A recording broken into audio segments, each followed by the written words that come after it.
Hello and welcome to Guidance for Teachers delivering Lesson 4 of Welcome to Your Vote. Hi, I'm Kelly Altchin and I'm an Assistant Principal for Personal Development at a secondary school in Leeds. I'm also a Citizenship Specialist and currently both plan, teach and lead the GCSE Citizenship Studies course at my school. I'm delighted to be one of ACT's Consultant Advisory Teachers and have been collaborating with the Electoral Commission on this piece of work. Hi everyone, my name is Billy and I'm the Education Engagement Manager at the Electoral Commission. I'm going to spend the next couple of minutes just talking about who we are as an organisation and how we can support you to deliver democratic education in your classroom. The Electoral Commission is an independent and impartial organisation which oversees elections in the UK. Some people know us as the elections watchdog. We are totally non-partisan and independent of government. We have a number of roles, including registering political parties, regulating campaign spending, and providing support to teams across the country to deliver free and fair elections. We also have a responsibility to raise awareness of elections to members of the public, and this is where our education work comes in. We have education resources available to teachers to help deliver democratic education to their students. This includes short games, activities, animated videos and quizzes.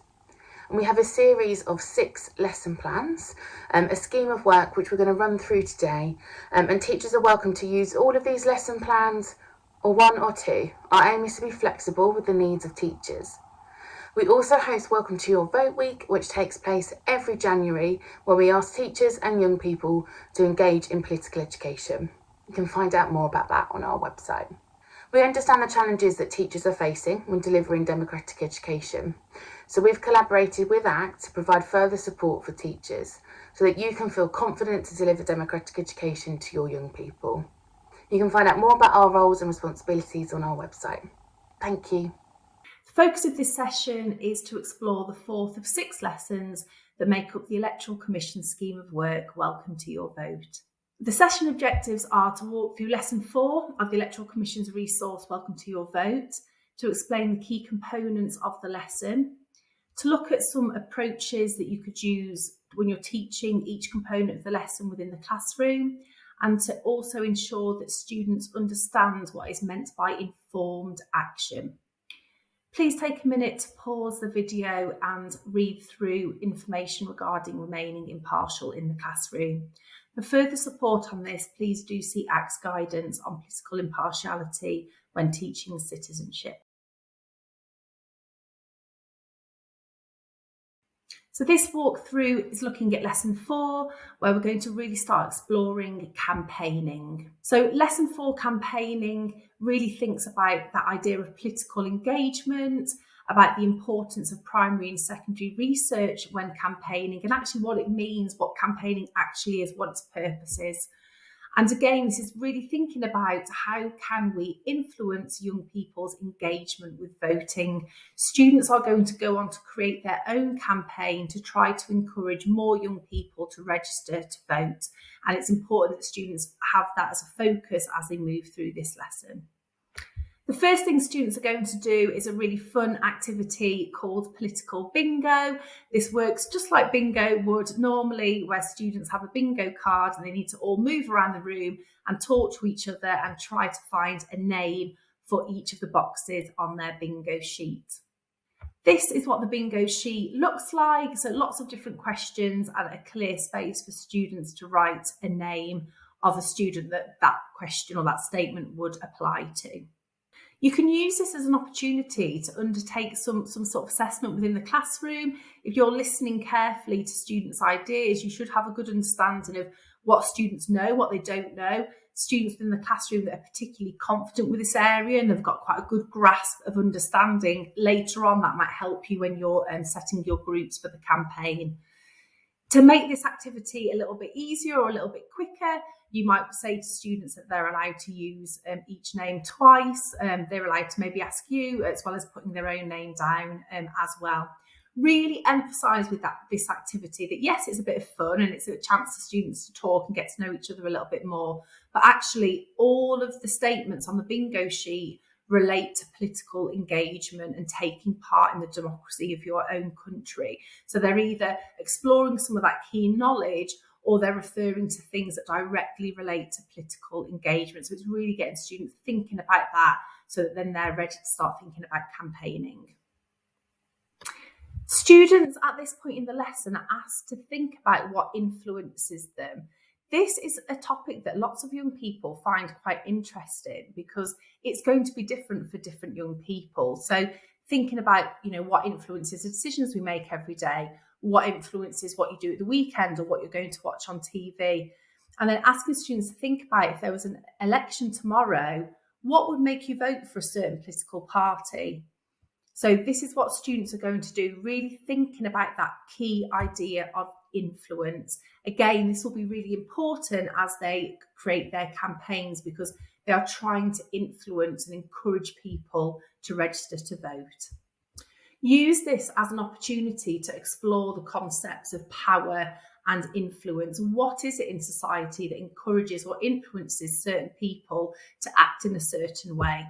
Ideally, in a democracy, what you would hope to see is that when there is an election, when people have got the opportunity to vote, they should be reading manifestos, doing research, and really thinking about their decisions so that they are making an informed decision. However, that isn't always the case. Sometimes people might just vote for who their friends are voting for or who they're told is the right person to vote in. So as in all areas of life, we can be persuaded to act a certain way by others. So this is a really good opportunity to remind students of what citizens should do prior to an election to make sure that the decision they're making on voting day is informed and they've reached that decision themselves by looking through the information available to them. This part of the lesson gives students some things to consider in relation to what influences them. So personal things to do with their identity. So, for example, their gender or their age or their background, information available to them. So, things that they've read online or newspapers. Are they interested in the candidate, where they live, what the candidate's background is like, how old the candidate is. So this is a really, really fantastic resource prompt to get students to explore some of the things that might or might not influence them. This is also a really fantastic opportunity for students to use those critical evaluation skills. So actually getting students to really justify why this would or would not influence them. And it'll be really interesting to see the differences in opinion around the classroom as well. You could take this a step further by getting students to rank them in order, so most influential to least influential, and do a bit of a comparison in the classroom.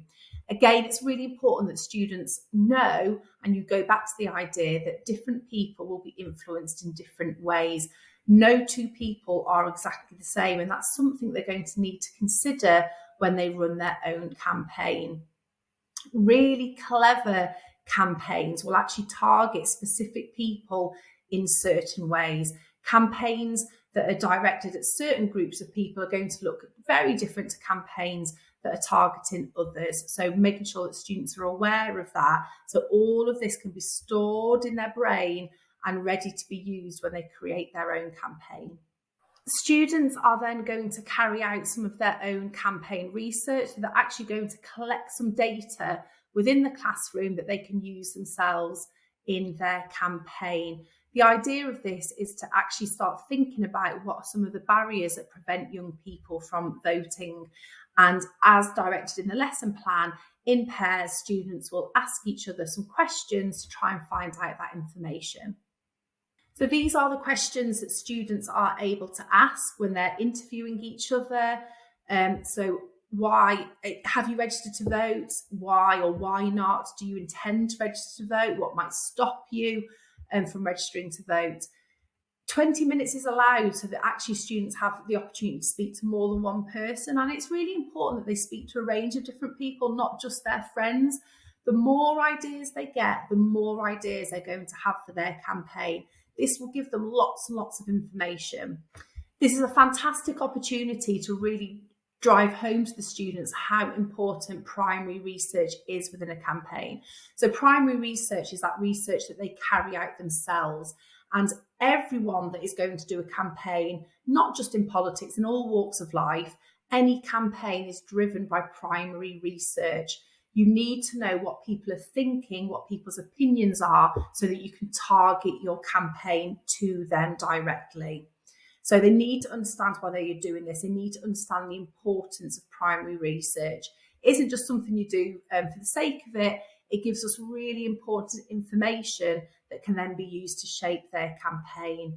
It also gives them options for secondary research. So what they might then want to do is say, well, this is the data I've got from young people within my classroom, and I'm now going to look at existing secondary research and see if that's the same or if that backs it up as well. If they know what the issues are, they can tackle that within their campaign. So by talking to students and finding out their reasons for potentially not voting or not registering to vote, they can really hone in on them and tackle those when they run their campaign.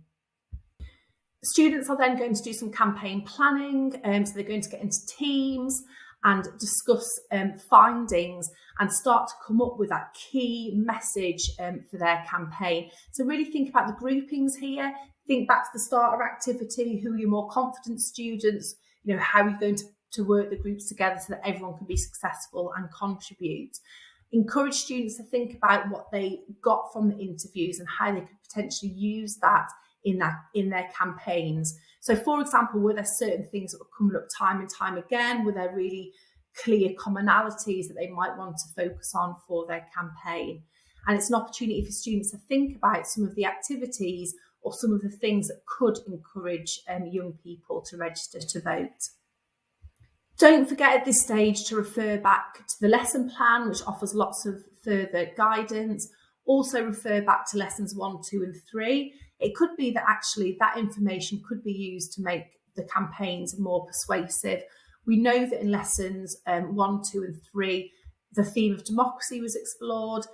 The theme of how democracy has been a long fought battle was explored. And these are some of the things that students might want to use in their campaign. They need to be really forensic. They need to really be thinking about what the findings from the interviews tell them and what they're going to do as a result. They might want to try and consider, does there seem to be a biggest reason? Is there a clear sort of top reason why young people aren't registering to vote? Could they focus on that? What could students do to change that? And what's the key message that young people need to hear to encourage them to register to vote? So this really, really encourages them to really focus on the primary data that they were able to get from within the classroom. Students are then given the task to share their ideas in 60 seconds. This is really, really good because by not allowing too much time, it really focuses students' ideas and they have to think, right, what is the key message that I've got from my primary data? What is the key message that's going to be really clear in our campaign, and be really strict with that. You could even put a timer on the board to make it a little bit more fun, but allow 60 seconds per group, and that is it, because it will really make them focus on the key aspect that they want to bring forward into their campaigns. The 60 seconds to share your ideas is also really fantastic because it provides a chance to receive initial feedback. As a teacher, when you're listening, you will have quite a clear idea of students that have got a clear plan and know what they're doing and students that don't. And that gives you an idea of who perhaps might need additional support when it comes to the next lesson where students are actually starting to make their campaigns. Students that are able to talk for 60 seconds and have got a clear idea of the primary data and know exactly where they're going next are going to need much less time and attention than perhaps the groups that stand there for 60 seconds and are a bit confused about what to say. So it's good for students to present, but as a teacher, it also gives you some really important information. In summary, be aware of your role in maintaining political impartiality, recognise the importance of establishing ground rules when discussing politics, make the most of different styles of questioning and things like think, pair, share to personalised contributions and deepen knowledge, and make those links between democracy and voting.